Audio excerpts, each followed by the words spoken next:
Coming up on Hogue and Johns, it's a midweek episode. We're going to check in on the defense. Anthony Herron will join us for a really good defensive breakdown. We got numbers to think about, and we're back in the NFC North. Bears and Vikings this week. Hogue and Johns starts right now.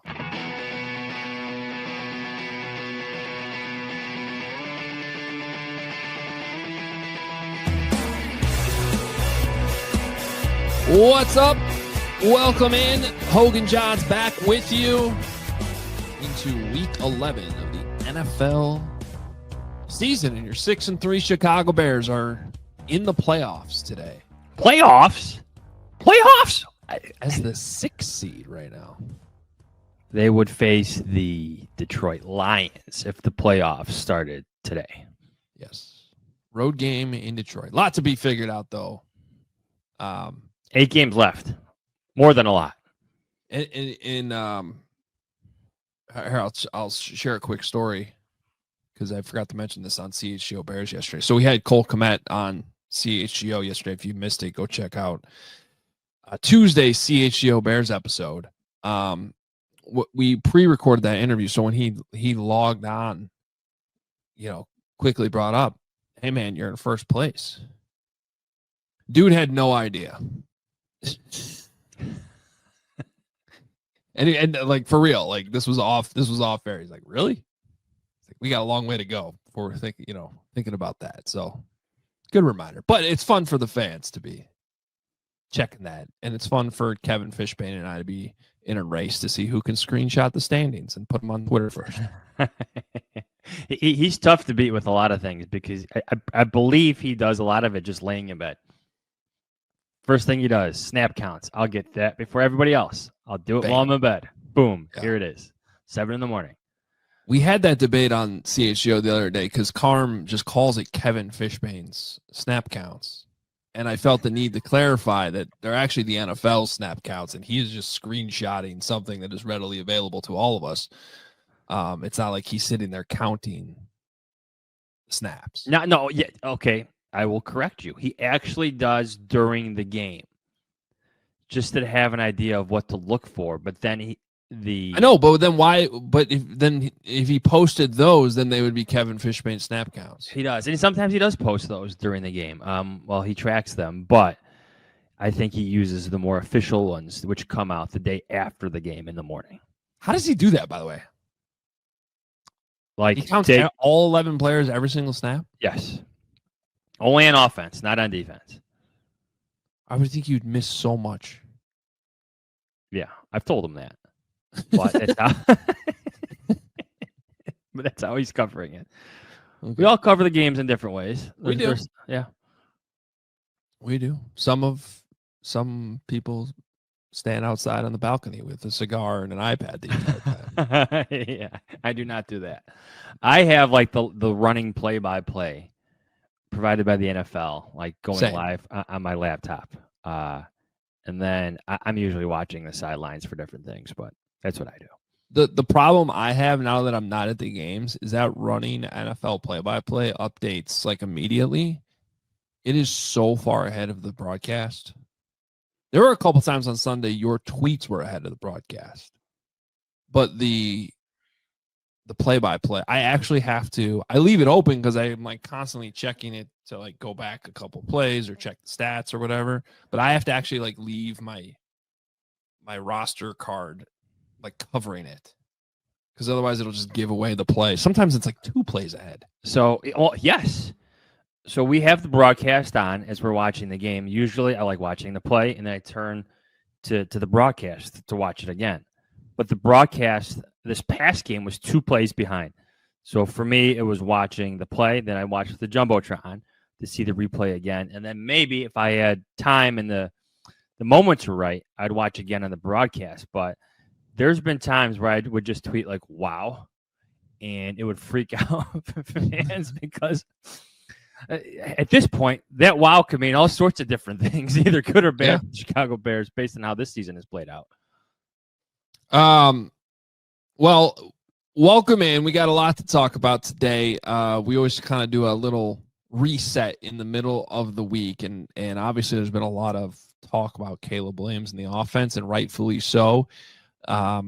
More of that in our insider analysis column out this morning on allchgo.com. You become a diehard right now. Use code JAHNS, JAHNS, for a great deal. $36 for your first year. All your diehard content. You get 20% off all merch.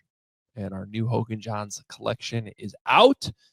You can check all that out right now.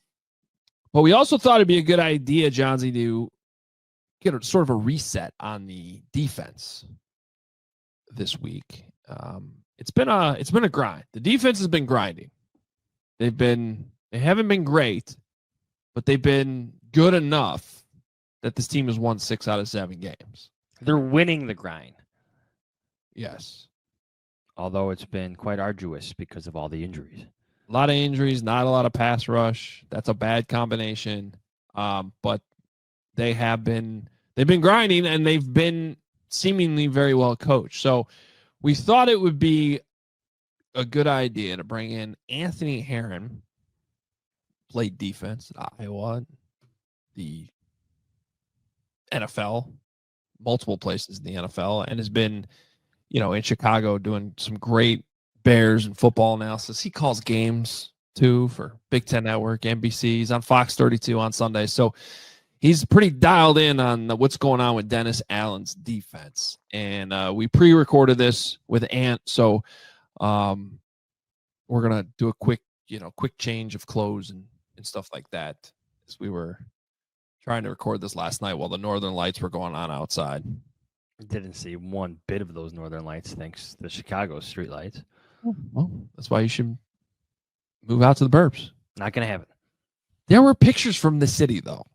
Yeah, but I don't have like a 50-foot building to get on top of.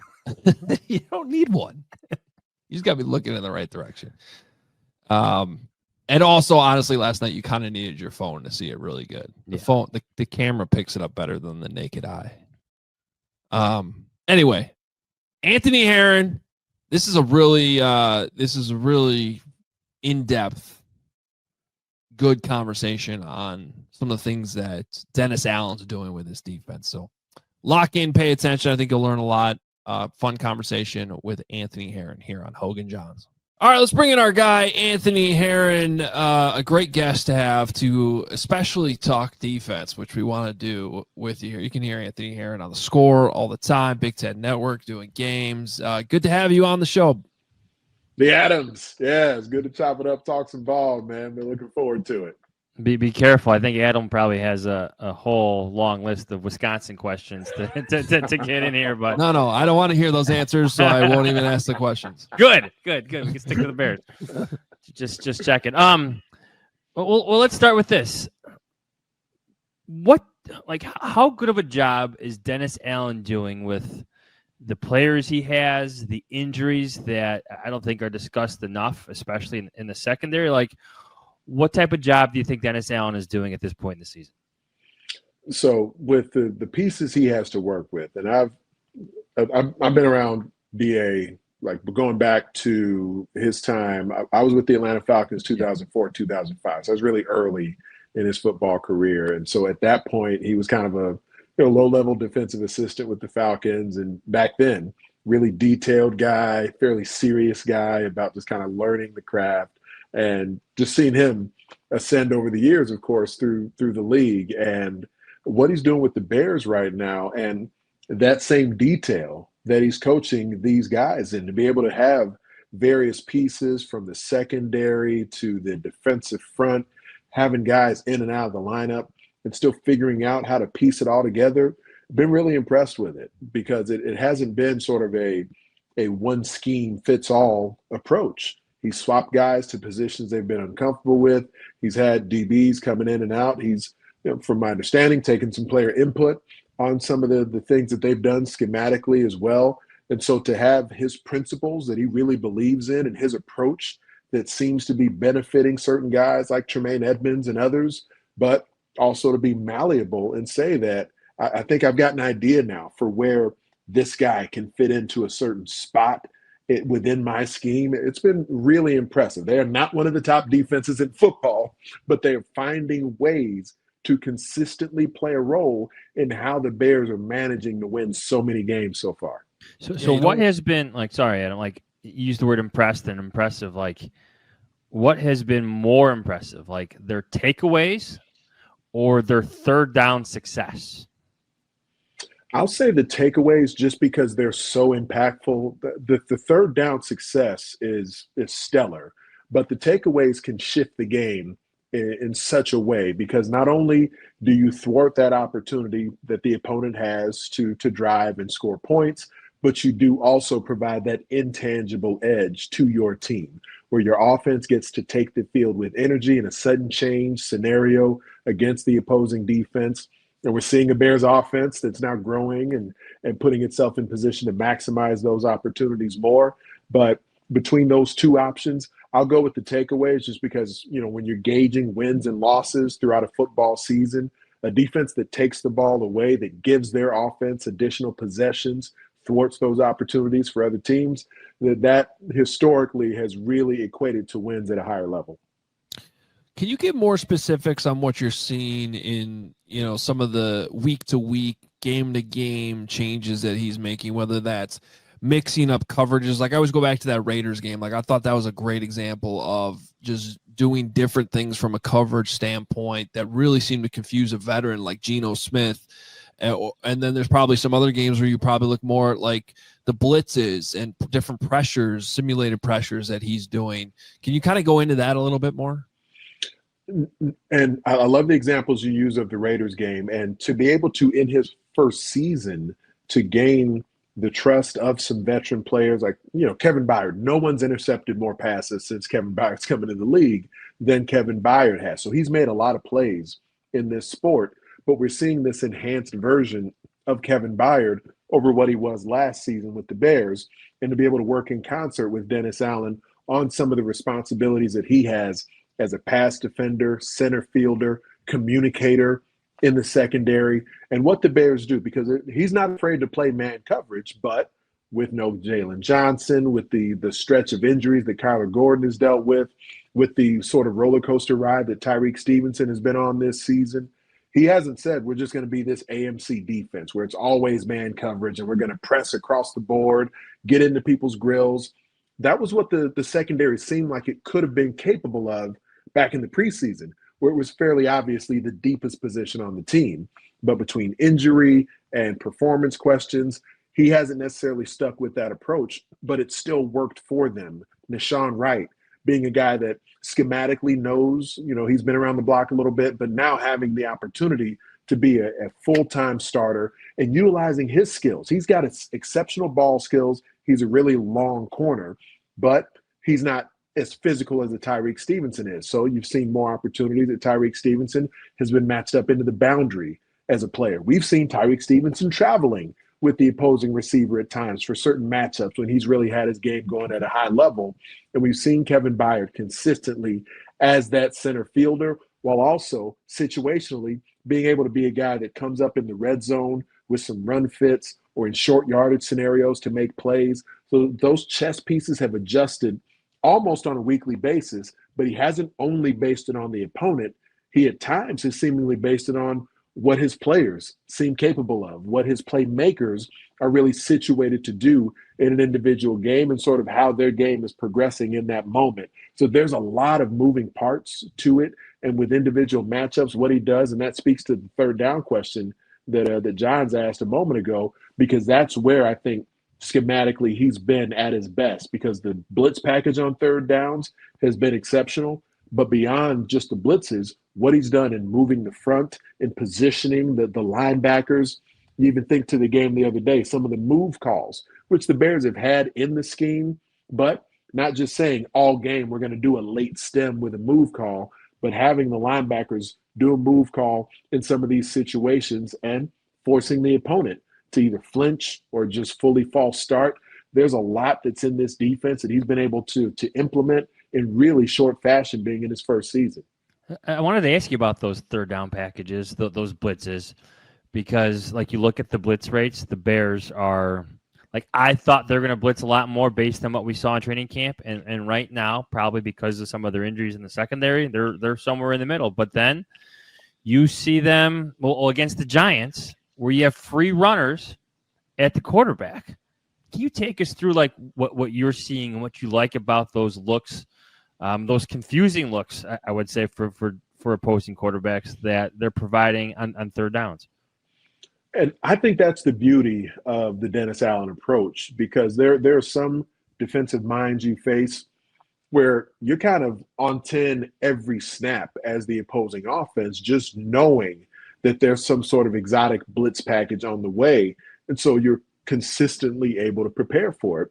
That's not the approach he takes, though, where right now what we've seen this season, and there's certainly been some games where he's been more consistently aggressive with the blitz and bringing second and third level pressure, but he times it up well. It shows up on third downs with some of the exotics that he runs, but there's a reason there's free runners pretty consistently when you do see some of those get off the field moments, because whether it's been in Kyler Gordon in the short fashion we've seen him, C.D. Gardner-Johnson, of course, here as of late, but even other players like Tremaine Edmonds was not a great blitzer prior to this season, but there's an approach that Dennis Allen has taken where Edmonds as a run defender, Edmonds as a blitzer, we're seeing him play the best football of his career. And part of it is just that aggressive temperament that's there on a consistent basis on first and second down, how he fits the run. But then also, as he comes downhill as a blitzer, you see the way that the mechanics as a pass rusher have really improved. So being able to teach the details of that, of timing up the snap, of the angle that your teammates will be at to fit off of each other during a blitz, because it ends up working out the same way like some of the pass rush responsibilities where there's lane discipline that's necessary when you're blitzing the quarterback. And even if a blitzer doesn't get home, if you force the quarterback to move in a predetermined direction, then they can be running right into another blitzer. You're seeing a lane integrity to the blitz package that really works out well. Whether they have a free runner coming or not, the pocket collapses in a group rush sort of way that still plays into the Bears' hands. This is great stuff. I love how you're explaining it to our listeners. You know, all this being said, as you said earlier, and I think we all agree, like this has not been a great defense this season. So what would you say is sort of the ceiling though for this unit? Like how much improvement can we still see in the last 8 games, especially if you consider, and these are big ifs, but in a world where TJ Edwards gets his hamstring figured out and can stay on the field, Kyler Gordon can return in, 2 to 3 weeks, whatever it is, and he stays on the field. Maybe you get Jalen Johnson back in December. All of a sudden you put those pieces together. Do you, with everything you're saying about Dennis Allen, like can this defense become a good defense by the time we're getting into crunch time in late December and January? As long as they can fit the run consistently, which we've certainly seen improve since the bye week. If you fit the run consistently and make the opposing team have to go to long field, then we've seen them be exceptional on third downs, and we know what they can do taking the football away. So that to me is where the ceiling really comes into play, because I don't believe it's going to be a defensive front that begins to just overwhelm opponents with their pass rush ability. If it hadn't happened up to this point, like Montez Sweat has certainly improved, but Montez Sweat still isn't Myles Garrett or TJ Watt or, guys along those lines. But Myles Garrett is a well above average playmaking defensive end. So you get production from him, and you get a group up front where you can call them into some movement, get some occasional penetration. Then you can get some pass rush that you can kind of manufacture schematically. But beyond that, I think where the Bears can be truly dominant is if they truly do fit the run. And I do think we're seeing a healthier version of Grady Jarrett. He's starting to anchor against the run more effectively, more consistently now. Andrew Billings is one of the more exceptional and powerful run stuffers in the sport. And Noah Sewell is probably the most improved player who's had playing time prior to this season, who's taken his game to another level. So Noah Sewell, but hopefully TJ Edwards does return. So I think the interior run defense can really be a source of strength in the second half of the season here. And if you get that, then that's where you can manufacture pass rushes, just getting the opponent into some predictable downs and distances. So if you hit blocks effectively in the run phase, and then you take the ball away on the back end as they have, where really the third and second level with takeaways, then I think that's really where the ceiling can be realized for this squad. But without a dominant pass rush, Do I see them becoming a unit that's amongst the top 5 in football? It's really hard to do if you can't affect the quarterback without additional pressure. Now the sample size for Austin Booker is small, just 2 games. He just made his first career start, but going off everything you just said there, where does he fit in this conversation? Like, what are your expectations? What have you seen? And what if he takes that next step for the Bears in his development and provides more consistent pass rush? So the next step for Austin Booker, my concern is that it'll be limited because of Dayo Adengbo's injury. Because if Austin Booker is a situational pass rusher for you, then that's where he fits best at this point in his development. As an every down defensive end, you saw the Giants. They took advantage of Austin Booker being on the field consistently. Like, it's, not just one-on-one blocks, but you had some combos with offensive tackles and tight ends that just rolled him off the ball. He doesn't have a lot of junk in his trunk right now. He's not really setting a firm edge. He's not stacking and shedding blocks in the way that you would really hope to in this scheme. Not in the way that Dayo Adengbo is capable of, not in the way that Montez Sweat is capable of, not in the way that some of these defensive tackles who moved out to end. Like when Shamar Turner was out there, he's a 3 technique who moves out to end, and it really fits Dennis Allen's scheme because he wants a big physical body setting the edge for him. And then, you can get some of the finesse guys out there rushing the quarterback and some of the predictable downs and distances. Austin Booker, he's got a lot of pass rush game, but there's so much room to grow as a run defender. And I don't see him physically developed enough yet to really be able to hold the point in that way. That's why they tried Chris Williams out there on the edge some. Mm-hmm. And there's some limitations he brings to the table also. So he's a really exciting young pass rusher. He would be best suited to be situational in that regard, as opposed to being a guy who right now the Bears really have to, sort of count on more. That's where Joe Tryon, he was Joe Tryon when I was calling his Washington games in college. Now Joe Tryon Shayinka. If he can become a guy who the Bears could depend on first and second down, and then you can move him around the edge, maybe the 3 technique and do some things there, then there's some opportunities to still specialize Austin Booker in a way that suits him for where he's at in his development. Yeah, maybe if Joe can get another week or two, in the system, that's a tough ask to get traded on a Tuesday and, play a bunch of snaps on Sunday for a new team. We'll see if that role continues to grow for him. If we could switch to offense a little bit too, I just, what are your feelings on Caleb Williams' development and what you've seen so far this season? It's exciting. And I've been in a really, I tend to stay kind of in a hopeful place about things in general, but we're seeing what this combination of Ben Johnson and Caleb Williams really has the potential to become. And it's still inconsistent. It's still spotty at times. Caleb, when he kind of ramps down the RPMs on the football a little bit, that enhances his accuracy. But you can see that, he's still pretty amped up sometimes while he's out there. He's not kind of seeing into the future like you hope veteran quarterbacks will with anticipation. But as he's learning Ben Johnson's system more and more, as he's just playing the game more and more, then some of these things are beginning to become muscle memory for him within this system. And it was probably underappreciated a bit early in the season how it wasn't just Caleb that was learning Ben's system. There's a reason that Drew Dahlman was suddenly having issues trying to time up the snap, or why offensive tackles are getting out early, tight ends having false start and misalignment errors. Everybody is still thinking, especially the early portion of the schedule, with the volume of this offense and this playbook and the detail that's demanded of them.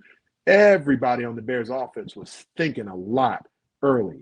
And now we're getting to a point in the season where they have had more time on task, more game reps, and that opportunity to grow together. And so for Caleb, now there's an opportunity for him to go into playmaker mode more effectively.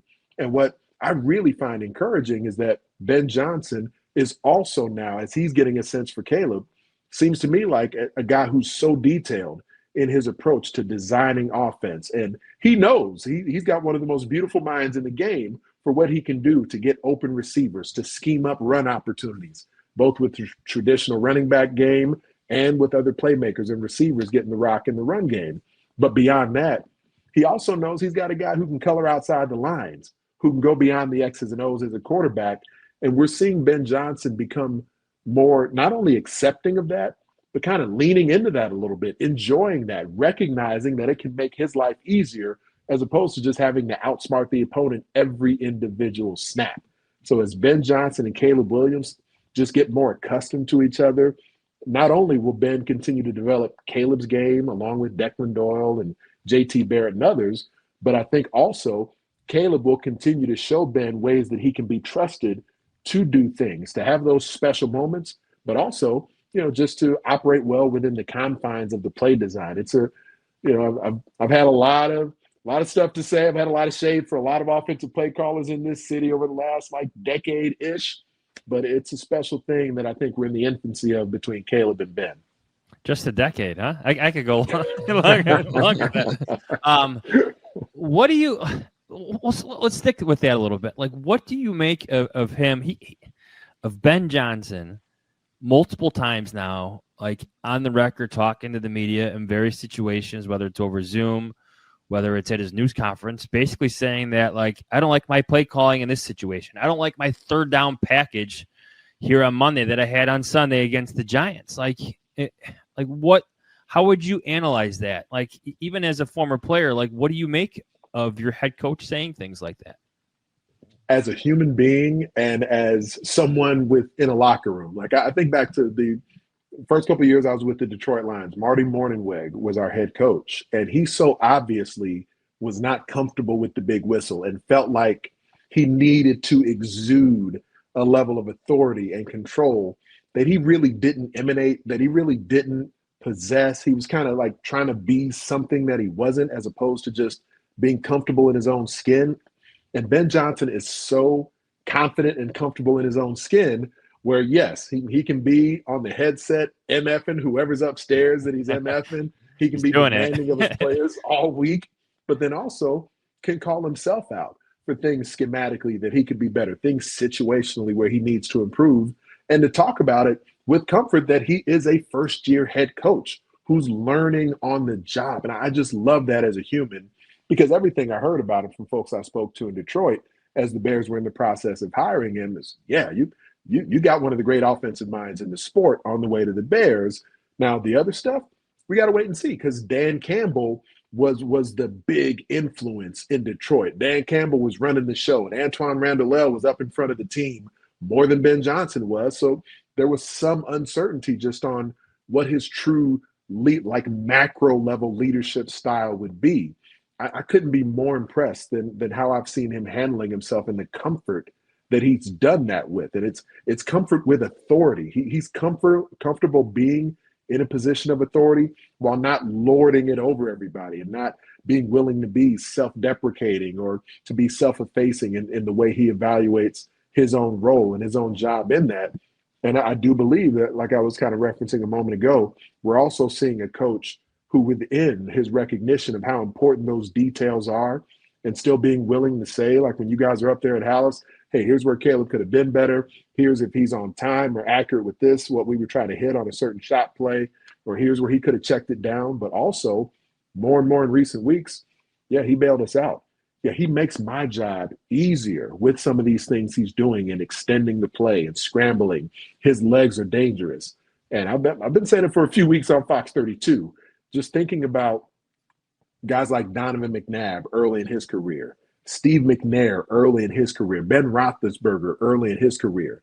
They didn't have the position figured out yet, but they had an organization that could fuel winning and that could put them in positions to succeed, that could trust them as playmakers, while they still weren't consistent with their precision of playing quarterback, not in the way that they were after they'd been in the league for a handful of years. And I think Ben Johnson is recognizing that with Caleb, that we've got something special cooking here, and it's not always going to look exactly how I draw it up, but that's okay, because we can still be productive, even if it's not me winning it on the grease board.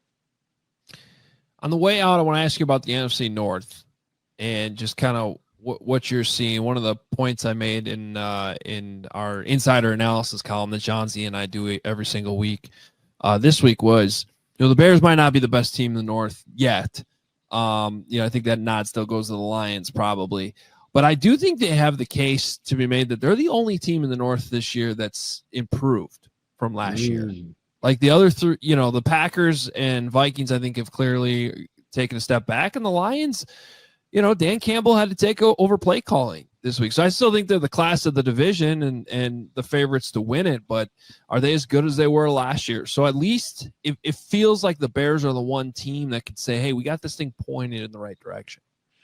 I like that observation, and also even not only the team that's maybe improved up to this point, but perhaps a team that's still furthest away from their ceiling also.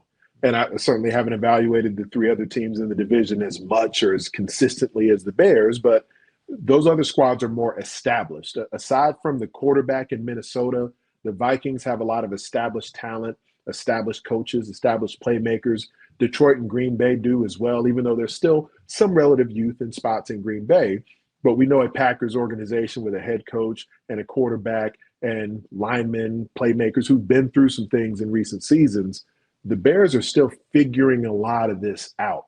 So I do believe not only is it the most improved team from last season to now, but I also see it as a team that's furthest away from their ceiling. So as we get to a month from now and into December, as Ben Johnson's telling everybody that that's when we're going to be at our best, you can be hopeful of that. But it's not an easy thing to achieve in the NFL, where when you get into game planning every week, fundamentals can slip, schematics can be more predictable.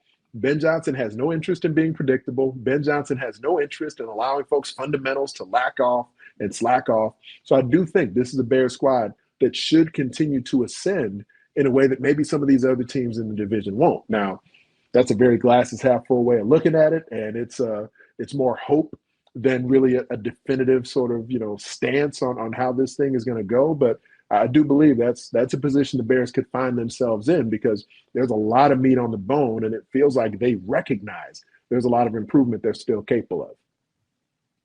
Yeah, and that's what I'm excited to look at it. Yeah, and I think that's the big unknown of what's left in these last 8 games is, can they do what Ben Johnson's saying and really peak at the right time?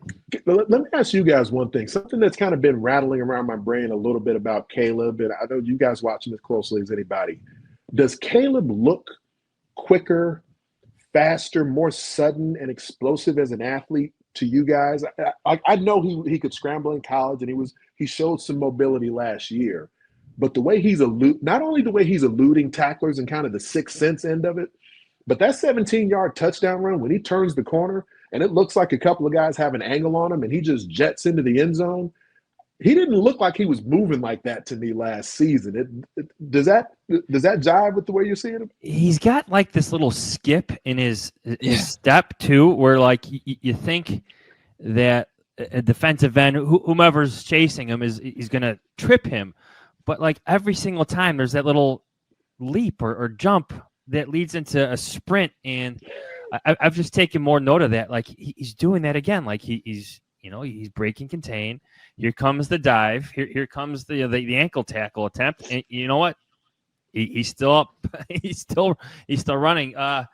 Yes, I would say yes. Like the best description that I've gotten from a player about Caleb Williams' elusiveness came from DeMarcus Walker last year, where he described him as a rabbit back there, just like boom, boom, boom, boom, boom, boom. And he's not as fast as Justin Fields. That's who DeMarcus was comparing him to in this conversation I was having with him. But he's like a rabbit back there, where you just you think you're close and you think you have him, but you really don't, because he's just quicker than you, quicker than fast is what I would say.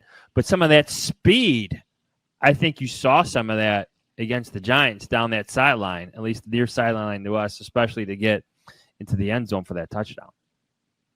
Yeah, he's almost like a cartoon car when you see like the front end like lift up, the back end go down. Like he's just got like when he kicks into in that next gear when he decides he's gonna run, there's almost like it's just a split second, you you could see him hitting the gas a little bit, and then it just sort of lifts off and goes. So yeah, it's a different running style. It almost looks like he's laboring more than Justin Fields was when he was running. Awkward. Yeah, but I'm not sure very awkward at times. Yeah, but I'm not sure the speed is actually that different. You know what I mean? Like if you actually timed it up, he kind of starts stumbling at a certain point. Yeah, he's gonna fall, and I don't know why. Like he's obviously a graceful athlete, but for some reason, once he kicks it into high gear, it's almost like he's out over his skis and he doesn't know what to do. Yeah. But he does have good contact balance. I mean, there's no question about it. He doesn't go down easy when he's being hit. Some of the stuff in the backfield's really, really impressive. Just like everything you do, Ant. I mean, you're all over the place. Fox 32, Big Ten Network, on the score all the time. Always appreciate your perspective and coverage, and everybody should be following at Big Ant Herron. That's the Twitter handle. Go check it out. Make sure if you're not following him, you should be getting all this great Bears knowledge throughout the season. Thanks for jumping on with us, man. Oh, Johns, appreciate you both, man. Continue the great coverage. It's a fun season. I appreciate Anthony Herron jumping on with us. We got pretty in depth there with some good stuff, and then some Caleb discussion at the end as well. I felt like I learned a lot. So hopefully you did too. A good football-y conversation. Yeah, and I would actually maybe even disagree, because I think their third down success might be more impressive than their takeaways, even though they're still producing those at an impressive rate. Yeah, saw some. Excuse me, as I continue to die since August this football season. Yeah, I saw Fishbane had some numbers this morning on the Opposing quarterbacks have a passer rating of 68.0 on third down versus the Bears this season. They are currently 6th in the league in third down percentage. Okay. Yeah, it's pretty good. It's good. Real good. And I think it's because of a lot of the reasons you've heard from Anthony. It's Dennis Allen's ingenuity, his creativity, putting his players in different spots and sending some blitzes at quarterbacks. Well, we have a lot more to talk about here. We're going to get into some numbers to think about, as we usually do on Wednesdays, and a couple other things as we turn the page to another NFC North game against the Minnesota Vikings. That's all coming up. But first, Adam, our friends at Sunnyside Dispensary are here to elevate your football season. Sunnyside is your home for judgment-free shopping. I actually got a text message from an old college buddy. He listens to our show, loves our show. He said, Sunnyside, that's my go-to shop. And he lives all the way up in Wisconsin. So, you know, they have locations everywhere. They're accessible. So wherever you are in Illinois, or maybe Wisconsin, Sunnyside has a location for you. They have spots as far south as Champaign, as far north as South Beloit. Stop in the store nearest you for expert guidance from their staff. You just have to visit sunnyside.shop for bright buys every day, including 50% off your first 3 online purchases. Enter promo code HICHGO at checkout to qualify. For returning customers, use code CHGO50. Exclusions apply. Sunnyside Dispensary, bright buys every day, only for 21 plus or Illinois medical card holders. And one touchdown can change everything. Just ask Caleb Williams. Colson Loveland in Cincinnati last week. Got that touchdown on Roman Doomsday. Everything flipped. The crowd, the momentum, the game itself. It never gets old. Feel that same rush with DraftKings Sportsbook, an official sports betting partner of the NFL, where every touchdown could bring you closer to cashing in. With DraftKings Sportsbook, all the action is in your hands. First touchdown, anytime TD, live bets, every play, every snap, every game matters. When there's something on the line, every drive feels bigger, every moment more intense, and every trip to the end zone could mean a win for you. And here's the best part. New customers bet just $5. If your bet wins, you'll get $200 in bonus bets instantly. When your team hits the end zone, you could hit the payout. Download the DraftKings Sportsbook app. Use code Hogue and Johns. It's code Hogue and Johns. Bet $5, get $200 in bonus bets if your bet wins. In partnership with DraftKings, the crown is yours. Gambling problem? Call 1-800-GAMBLER. All right, Johnsy, it is that time. We should do a little math here with some numbers. We like to do that. I was a math major. I wasn't actually, but good times. Yeah. And our producer Katie putting these together. Your research. Jumping in with the research, ready to go. A lot of these courtesy of Next Gen Stats. Katie, what do you got? Oh, yeah. All right. First one. The Bears lead the NFL with a 17.2% explosive play rate this season, up from just 11.1% last season, making the largest year-over-year increase in the NFL, plus 61%. They have recorded a higher explosive play rate across their 3 combined losses to the Vikings, Lions, and Ravens, 18%, compared to their rate across the 6 games they have won, 16.8%. Their explosive play rate of 18% in losses ranks as the 4th highest rate of any team over the past decade. Wow. This is a Ben Johnson stat again and again and again. And just when you think it's going to stop, he draws up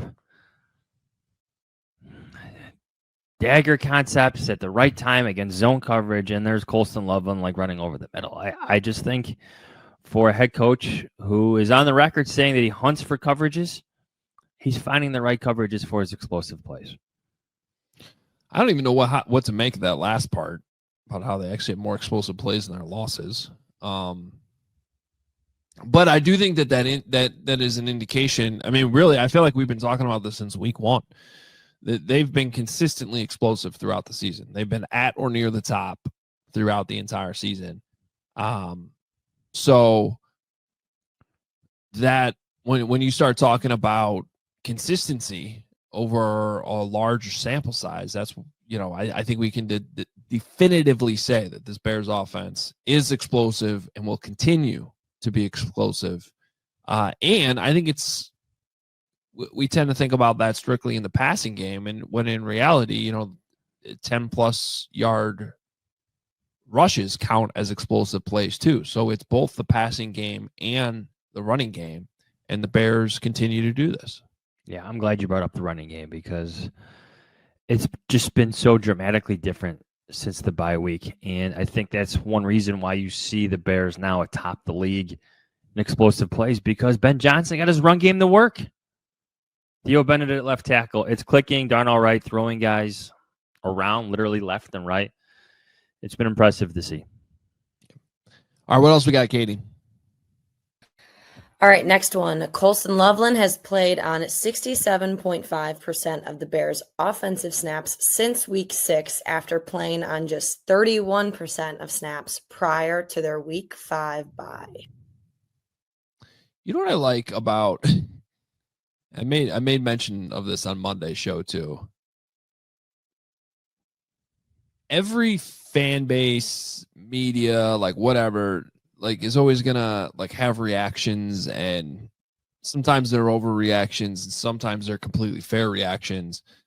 And what I like about this coaching staff is like when it's like the 100 guys in a bar theory. Like when 100 guys in the bar are all screaming the same thing, that usually means that they're on to something, even if it's 100 guys in a bar. Like,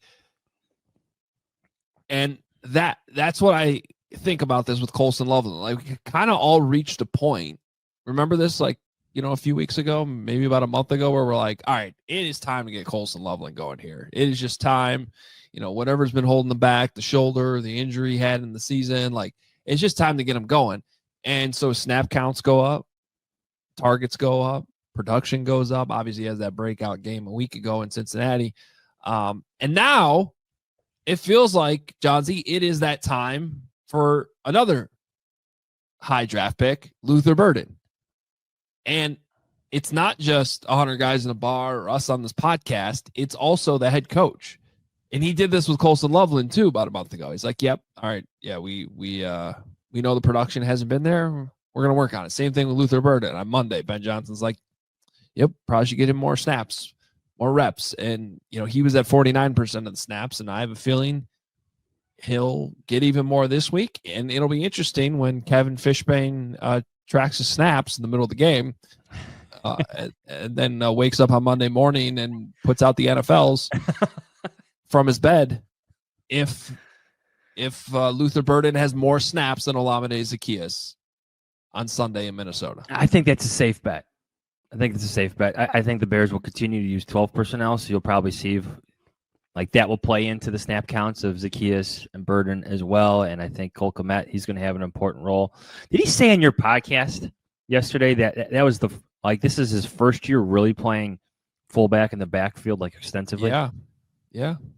Okay, I think you'll see more than that. Like, I wouldn't be surprised if you start seeing play action with him coming out of the backfield. I think Ben Johnson, like a lot of this, whether it's the usage of Colson Loveland, the usage of Luther Burden, some of the story there is you have young rookies finding their way. But the other part of the story is Ben Johnson finding his way, finding where his players fit best, finding what works best, what personnel combinations are most threatening to an opposing defense. What's clicking? What's working for Caleb Williams? So I like that Ben Johnson was willing to acknowledge the arguments out there. Yes, I've heard the 100 guys in the bar. I might be one of them. And it's time to get our second round pick the ball. Do you think Cole Kmet will throw another pass this season? Oh, absolutely. Do you think Cole Kmet will get a carry out of the backfield this season? No. No? Maybe like as a QB sneak, because it's just not working with Caleb on the sneaks, where he does that motion thing and he comes in, goes under center. We've seen him do it before. Yeah. Like the Mark Andrews play. Yeah, the Bears are good at a lot of things. Quarterback sneak's not one of them. No. What, no block. You want no like a tight end the round? I don't know. I'm just saying Cole's blocking his ass off. He's getting touchdown blocks. He's doing all, you gotta find ways to get him. You want an old 31 dive. Let's do it. Nobody's going to actually, nobody will probably expect that. Right. That's what I'm saying. 2nd and 1, 31 dive to 85. Where did I see this last night? Somewhere I was scrolling through my phone. Someone was posting like Bears highlights from the 30s where they're like lined up like it's a tush push and then they throw it. Yeah. Like it's a handoff. It's like the Tim Tebow jump pass, but from the running back, like whoever got the ball in the backfield. Let's draw that up. Ben Johnson. Oh, I like that. He just drew up that play for Cole Kmet, like at whim on a Thursday because he saw Cole Kmet throw a pass at practice. Right. Yeah. Well, and Cole did challenge us to draw up a play. So maybe we need to be open to ideas here. Well, maybe it's a fake sweep to Cole Kmet, and I would run it to the left because it's easier for him to set his feet and get his shoulders right. Pass. A little orbit motion, sweep to Cole Kmet, down the field to DJ Moore. I'm helping you out here. Wait, so Cole's throwing it? Cole's throwing it. Okay. So Cole Kmet's in the right slot, comes in orbit motion. So he gets the ball on the sweep. Yes, comes in orbit motion. Okay. Sweep When you said left. fake sweep, I thought you were faking the handoff. I got you. So it's sweep. It's a pitch pass. It's a sweep, but then he throws it. Correct. Got it. Okay. Good work on that. I'm still thinking to hand the ball to him at fullback and then have him pop 31 pass dive. it. Have him pop pass it then. Oh. To like Colson Loveland. What if Cole threw to Colston for a touchdown? Get the jumbo package out there, put Cole Kmet at 4 and have him do the pop pass. Or have him throw it to like Ozzie Trapillo or Darnell Wright. Now we're getting crazy. Now, what would you call that? Insanity? No one's going to be ready for that. Yeah, insanity. Yeah. Well, the head coach, I think, is insane in a very good way. That's a compliment. Yes. He's drawing stuff up on Thursday, running it on Sunday. I love that. We got to work on the name. I love the confidence to do it. I know. All right. What else we got, Katie? All right. That was crazy talk. Our last one is circling back to the playoffs. Bears are 6-3 currently, sit in second place in the NFC North, which this is actually behind now, right? No, they're behind the Lions because of the tiebreaker. Behind the Lions, 6-3, and have a 37% chance of making the playoffs, while the Vikings, 4-5, sit in last place in the NFC North with an 18% chance of making the playoffs entering Week 11. So I think I said the other day this is not a must-win for the Bears, but it's a gotta have it, because the idea of going to 0-3 in the North and 0-2 to the Vikings, who look like the worst team in the division, it's hard to be realistic playoff competitors with that reality. On the Viking side, though, it kind of is a must-win, because they're really falling in danger of, falling out of it if they fall to 4-6 in the toughest division in football. So a lot on the line, and the Vikings are favored in this game. Our friends at DraftKings, have them at -3 right now on Wednesday. So it's actually moving in the Vikings' favor. That's interesting. Well, their defense is good. Been playing at a pretty good level the last couple weeks. Brian Flores caused lots of problems. I don't know, that in a weird way, I feel like getting back indoors, out of the elements, that this Bears offense is going to continue to do what we were just talking about, be explosive. Well, and I like the idea of Ben Johnson winning the rematch against Brian Flores. Well, he's had success against Brian Flores. And a lot of that's been on the ground. And the Bears' run game is vastly different than it was in week 1. It's actually working. Truthfully. To sum it up like that. Yeah, I mean, we'll obviously go deeper into this matchup on Friday in our preview episode. But I don't know. I'm even I in the next 48 hours will be rewatching the week 1 game. I haven't gotten to that yet this week, but I mean, it didn't seem like, remember, the Bears were winning. They should have won. It's not like Brian Flores dominated the Bears defense or Bears offense in that game. Caleb didn't have his best game, but they also shut down JJ McCarthy for 3 quarters and should have been able to close it out. Till 9 came out. Till what came out? 9. Oh, yeah, the alter ego. Get it? Okay. Are you surprised, to go back to that number, to wrap this up, are you surprised that at 6-3, that Next Gen Stats still has the Bears at a 37% chance to make the playoffs? Well, not really, because I think that's factoring in the tough schedule ahead. And like, which games do you think they'll be favored in? That's what I was just about to say. Like, maybe the Steelers, maybe if they lose again, maybe. I think the Bears beat the Vikings. They'll be favored against the Steelers. They'll be favored against the Browns. All right, so we got Vikings not favored. Steelers, maybe. Eagles on the road, no. Packers on the road, no. Browns, yes. Packers at Soldier Field, maybe. Maybe. 49ers on the road, no. Probably not. Lions at home, probably no. I think here's the thing about the Packers games. We're still, 1, 2, 3, a little less than a month away from that first Packer game. These next few weeks are going to be extremely interesting for that football team.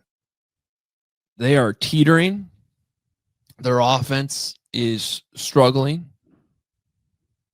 Matt LaFleur's all of a sudden, feeling quite a bit of heat, which I was trying to tell people about in the summer. Like, I know I weirdly keep more of a pulse on like what's going on in Wisconsin sports conversation than most, but like, this was a conversation in the summer. They have a new team president because Mark Murphy was, forced to retire at the age of 70. All those types of things sometimes that leads to change. So I just, how this team responds. And it was a weird feeling I had this morning, Johns, when I saw the news that the Giants are going to start Jameis Winston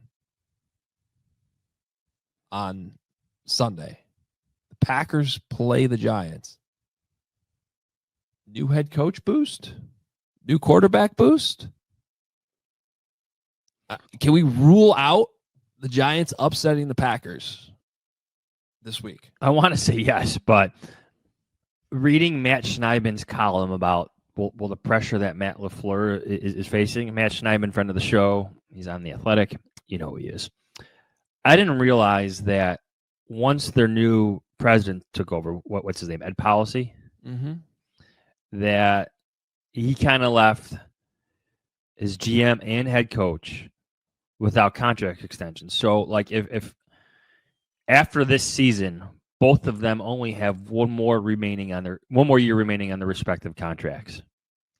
Hence, this conversation that we're having about winning in the playoffs.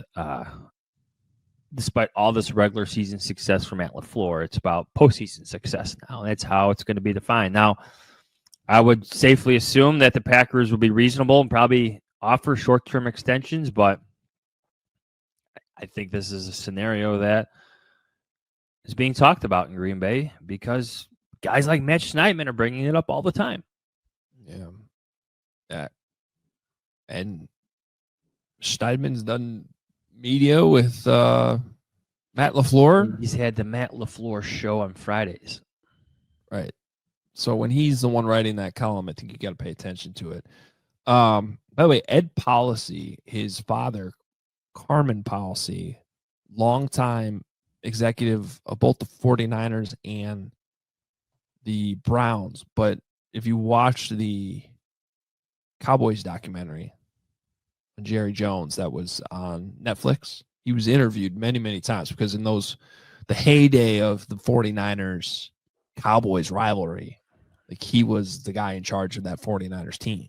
So, there's football blood and winning background in that family, which is, I think, a big reason why Ed Policy, is now the president of the Green Bay Packers. The point I'm making there is just like, I don't think he's, to me, and I don't know him obviously at all, but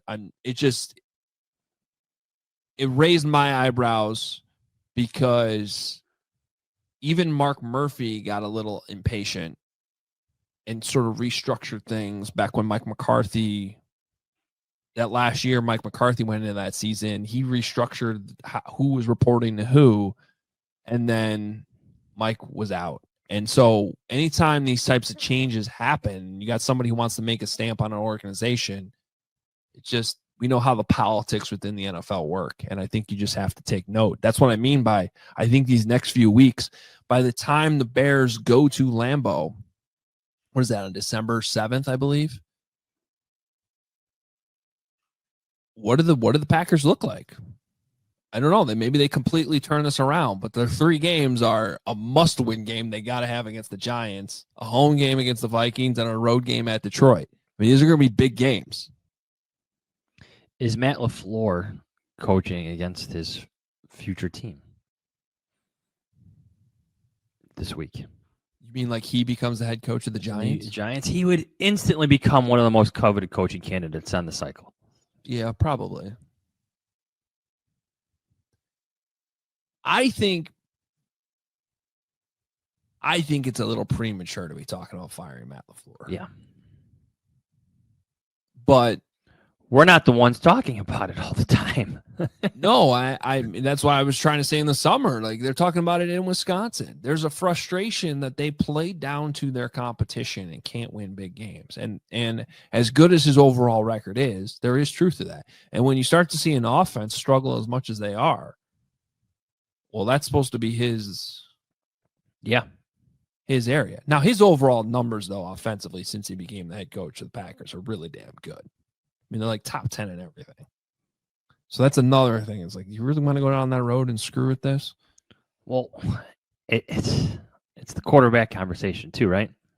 Mm-hmm. They've paid Jordan Love, so now they are stuck with Jordan Love. What are the Packers' playoff chances? Do either of you have that in front of you? No. Oh, I do not. If you talk long enough, yeah, I'll look at the Athletic. Yeah, because, well, I'll just go through the schedule because the reason I'm saying that is they've lost 2 in a row. Now, they should beat the Giants on Sunday. But after that, it's Vikings, Lions, Bears. 3 divisional games in a row. Toughest division in football. They got to go to Denver. That's a hard game. Then they go to the Bears, Ravens, which by then maybe the Ravens are like on a 10-game winning streak with their season turned around with Lamar Jackson. And then they finish at Minnesota. Their schedule is, after this game against the Giants, it's not easy. And they're already behind the Bears in the standings. So I'd be curious. My guess is the models predict the Packers to be better than the Vikings or than the Bears the rest of the way, but it wouldn't shock me if that ends up being flipped. But one team seems to be trending upward, and the other one seems to be in a bit of a tailspin with questions about the future. Yeah. I mean, and they did 2 bad losses. Browns, Panthers, a tie against the Cowboys. And you can say the same thing with one exception that people are saying about the Bears. They haven't really beaten anybody. Well, that week 1 win against the Lions looks really, really damn good. But other than that, they beat the Commanders. So did the Bears. They beat the Bengals. So did the Bears. They beat the Cardinals. The Cardinals are not great. And then they beat the Steelers. The Steelers are fine. Mid, as they would say. I would compare as that. the kids say these days. Sunday night win at Pittsburgh, to me, is no different than the Bears' Monday night win at Washington at the time that they played them. It felt like a good win at the time. So, I mean, it's not a bad win by any means, but it has a little bit of a different context as you look back on it. Anyway, it's kind of a long tangent on the Packers, but it is relevant to the NFC North conversation. We'll see how that plays out. All right, we need to take another break. Come back, close things out, get ready for another weekend of football. But first, don't let financial opportunity slip through the cracks. Use code CHGO at monarch.com in your browser, and you'll get half off your first year. That's 50% off your first year at monarch.com with code CHGO. What is Monarch? It's the best way to feel organized and confident in your finances. I use Monarch personally. I have the alerts even turned on. So if anything needs to be looked at with my budget or an expense that popped up that put me over budget for a month, then it pops right up. I take a look at it, figure it out, maybe need to make an adjustment. It is an all-in-one personal finance tool that brings your entire financial life together in one clean interface on your laptop or your phone. You don't need to track every dollar, but ignoring your finances entirely can cost you. Monarch helps you keep everything organized and on track. So don't let financial opportunities slip through the cracks. Check it out now. Use code CHGO at monarch.com in your browser for half off your first year. That's 50% off your first year at monarch.com with code CHGO. And Adam, whether you need snapbacks, truckers, fitteds, beanies, tees, or that awesome Hogan Johns hat, Brandon Bills has you covered with performance and style. Looking for some gear to make your brand stand apart from the rest? Brandon Bills has you covered with the best custom headwear. Start your order, and their dedicated team will help you create the exact custom apparel that you need. They have also partnerships with 40 colleges. That's a lot, Adam. 40, including 10 in the Big Ten. Remember when there was just 10 Big Ten schools? But they got Ohio State, Minnesota, Illinois, Indiana, Iowa, Maryland, Michigan State, Penn State, Purdue, and USC. So head to BrandonBills.com and use code BBCHGO for 15% off your first order. It's code BBCHGO for 15% off your first order. All right, we will close the show with just some general vibes, Johnsy. On Wednesday, what's your level of confidence in this game against the Minnesota Vikings? Hey, Adam, well, just like in general vibes, we're talking playoffs instead of draft picks at this point. On November 12th, that is refreshing. Meaningful football games in November, and I think we'll get meaningful football games in December. I like the Bears right now in this one against the Vikings. That's my midweek vibe. I like the rematch scenario with Ben Johnson versus Brian Flores. I like that the run game is working. I like that Caleb Williams is coming off his most heroic game yet this season. So the vibes are good heading to Minneapolis. So yeah, like I said, over the next 48 hours, by the time we get together on Friday morning to do our preview show, dive in a little bit deeper on.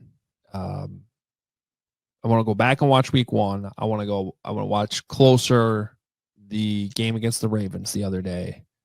I will say this, though. It's going to take me a lot to move off my preseason prediction in which I said the Bears would lose to the Vikings in week 1 and beat them in Minnesota in November.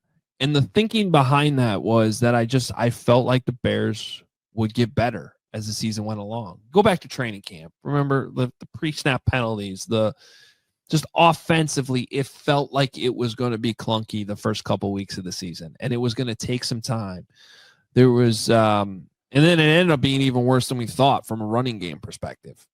But they have broken out of that. Is it perfect? No. I mean, even against the Giants, there were plenty of moments where you're like, man, you got to convert that 4th down. You got to find a way to score points. And this defense is pretty good. It's very good. Jonathan Grenard might not play, though, and I thought Ben Johnson made a very fair point on Monday when he said that Giants front might end up being the best front they play all season. Those are big words. We got the Eagles coming up here in a few weeks in Philadelphia, but I tend to agree with it. And you managed to survive. Your quarterback helped you out a lot there. So while in some ways this matchup is tougher defensively because everything Bears offensively, what they face on the Vikings defense is tougher because everything Brian Flores throws at you. Some of the one-on-one battles to me should actually be easier. So we'll see how it plays out. So I feel good. It's going to be yes, I feel good. I feel like more drama is coming. Just how the season has played out is going to be like if I'm picking the Bears, they're going to win in dramatic fashion again. If they happen to lose, and it's been a while since like the Ravens loss to me was still disappointing because Lamar Jackson didn't play. But obviously the Ravens defense was better. But it's just nice to be talking about playoff projections and playoff chances and how the Bears have a better shot in a rematch for once. If I were to pull one thing out of that Anthony Herron interview, though, that has me concerned going forward, it's what he was talking about with Austin Booker on rundowns. I think the Bears have a legitimate problem right there. And I agree with I like Austin Booker a lot. I'm on record as saying that I think he can and will continue and has given the Bears a pass rush spark. But as much as people were, getting on Dio Dangbo, and rightfully so, the rundowns, setting the edge, being stout, all those things, like they shouldn't have to be putting Chris Williams at defensive end. That is a concerning thing. Now, can Dom Rob get back? I think that's a question the rest of this week. That would help quite a bit. So it's not like... And don't forget the guy they just traded for. Yeah, Joe Tryon-Shoyinka. I mean, so they're doing what they can. But finding that answer, Johnsy, to me, though, over the next few weeks is just as important as getting Kyler Gordon back. I think this goes back to what we said at the beginning of the show. They've been grinding this out. It hasn't been pretty. They're finding creative ways. They're finding creative solutions to what we know everyone sees as weak spots on their defense. And right now, it's the run game. It's the defensive end opposite Montez Sweat. Can you run at him? And I think the Bears, maybe it's getting Dom Rob back. Maybe it's being creative with Chris Williams. But like I would safely bet that Dennis Allen finds a solution there with his personnel where they're competitive and it's not some gaping hole that needs to be seriously addressed like, with even more creativity. Well, I love rivalry weeks. I love NFC North weeks. It's fun when these teams get together for the second time. I will say I prefer this way more when there's been like 2 months that have gone by compared to these random years where you like play the Lions in week 13 and then you play them again in week 15. You mean like the Packers this year? Yeah, well, it's similar. It's not quite that bad this year, is it? It is like 2 games. It's there's one game between. Oh no, it is. There's just one game in between. That sucks. It's stupid. At least they're both in December though. But still. Yeah. I'm also willing to bet that second game is going to be flexed into a more marquee window. Well, Johnsy, that is actually a Saturday game, and it'll be played either at 4 p.m. Central Time or 7:20. It hasn't been decided yet, but it'll be one of those two. Both are So it can't move to Sunday anymore. It's too late for that. correct. Okay. Correct. The following week could be on Saturday as well, I think. The Niners? Or no, that one's, I'm sorry, for the Packers, it could be Saturday. I'm looking at the Packers schedule. For the Bears is a Sunday night game that week. Then week 18 could also be theoretically played on Saturday. So the last 3 weeks of the season are going to be weird. It's going to be either a late afternoon or a night game on Saturday against the Packers at Soldier Field. So if you're going to that game, plan accordingly. Then they're going to be in San Francisco on Sunday night. At this point, that game's not getting flexed. No. It's 100% going to be the game. And then everything in week 18 is TBD across the entire league. And they've been trying to get some of those Saturday games now to matter. It just depends on what's at stake from a playoff perspective that won't affect Sunday as much or eliminate anybody. And they've run into some issues with that. So we'll see. We'll see how it plays out. There you have it. Yeah. It's just cool that we're in November talking about that. Something meaningful. Absolutely. All right. Well, we are out of here. Thanks for watching. Thanks for listening. Please hit that like button and most importantly, that subscribe button on the way out. Whether you're watching on YouTube or listening to the podcast, follow along. Make sure you subscribe, rate and review the pod. Drop a note in the comments. We appreciate it as we continue to grow this channel, grow this podcast. Season number 11, going strong here on Hogan Johns. And the Bears are trying to make this the second winning season we've covered in the history of this podcast. So, oh boy, maybe we should just keep that as the goal for now. Yes, think of us. What are the analytics and the predictors say on that? Just making it 9 wins. Hopefully good. Yeah. All right. We're out of here. We'll talk to you on Friday. We'll preview the Vikings then. Have a good couple days here. Talk to you on Friday. See ya.